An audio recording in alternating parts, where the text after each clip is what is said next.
একজন মুসলিমের উপর সর্বপ্রথম ওয়াজিব কি? ক সালাত পড়া, খ যাকাত দেয়া, গ জিহাদ করা, ঘ তাগুতকে অস্বীকার করা।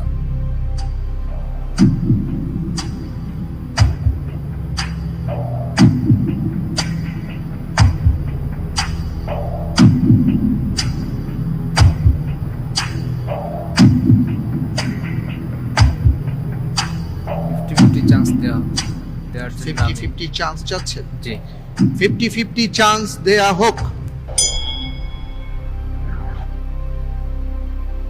জি, ক সালাত পড়া, ঘ তাগুতকে অস্বীকার করা।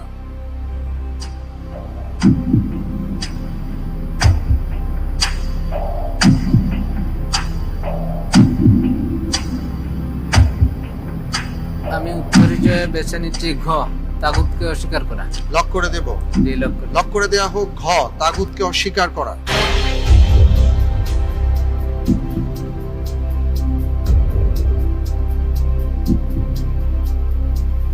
আপনি কি এটা অনুমানের উপর দিলেন নাকি না কোনো চিন্তা করে দিয়েছেন?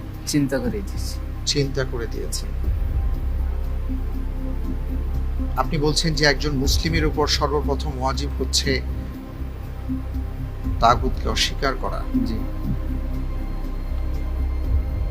যদি তাই হয় তাহলে আপনার উত্তরটি সঠিক হয়েছে। আলহামদুলিল্লাহ। সূরা বাকারার 256 নম্বর আয়াতে আল্লাহ রাব্বুল